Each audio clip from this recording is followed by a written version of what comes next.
Welcome back, everybody, to Stonkanacci, and today I'm going to start things out with the call I made yesterday to show you TA does actually work sometimes. So without further ado, play it for you. Pick itself back up right here at 304. That's where I'd be looking for a bounce coming in tomorrow. Yeah, right in line with the 15-minute 200. So that's where I'd like to say 302 tomorrow. Probably be a good bounce from there. And there you have it. 302 tomorrow would be a good bounce from there. So here we are looking at the charts, and I'll just be quick about it. Where did we end up? Wick down to 300, but stayed at 302. So there is something to this stuff. So yep, moving forward. But hey, if you do like what you see, please subscribe and let me know what you think down below in the comments. Here we have some Wall Street bet stuff. Come on down, honey, and tell us how about that GME squeeze hasn't happened yet. What's that new stock, sweetie? BVBY? Oh, boy. Oh, we all know that feeling, don't we? Sell me the spin. Jim Cramer is bearish on it. Facts, dude. Inverse the Cramer. Turned 3K into 33K in 30 minutes with SPY puts.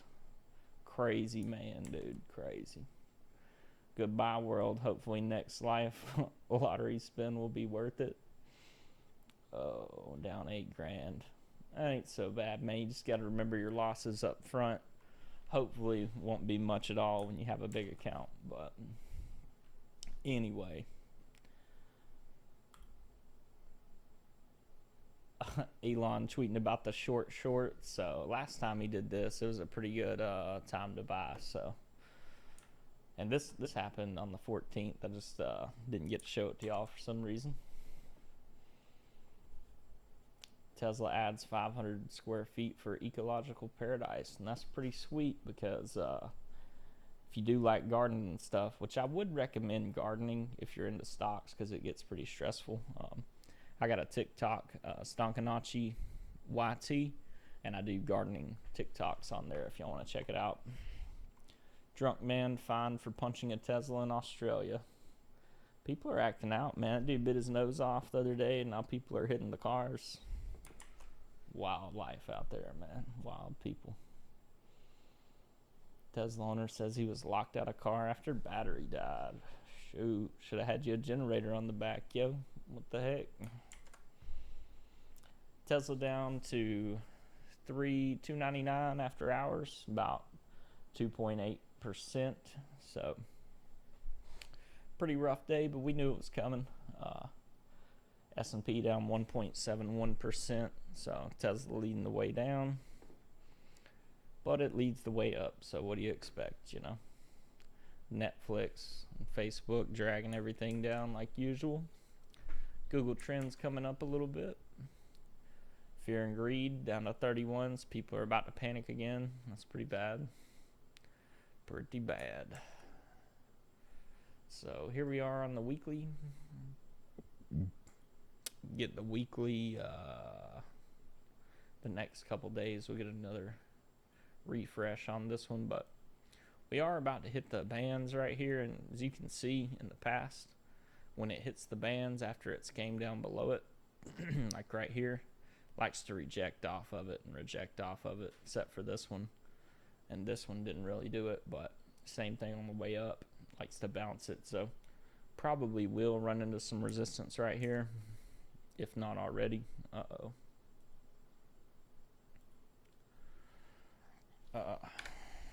So yeah, we'll keep an eye on that. It's getting close. Not there yet, but I mean, it is kind of close enough if it did roll over here, but don't want to see that happen.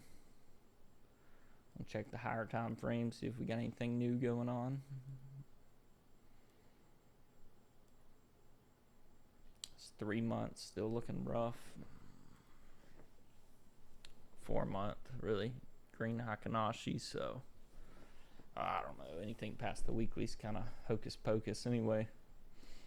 Speaking of which, there's a new hocus pocus coming this October. Pretty hype about that. 3-day ran into the bands right here. You can see it played off of it pretty good. So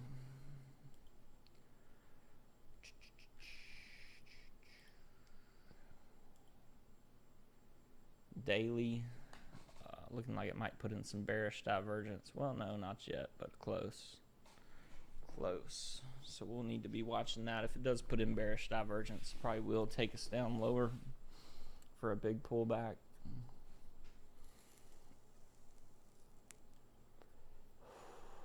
$12-hour hit the band, so might pull back off of that, just based off of that.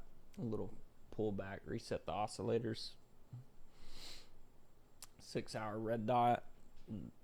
It's one of the more reliable indicators. So yeah, I'll be bearish till it turns green dot, honestly.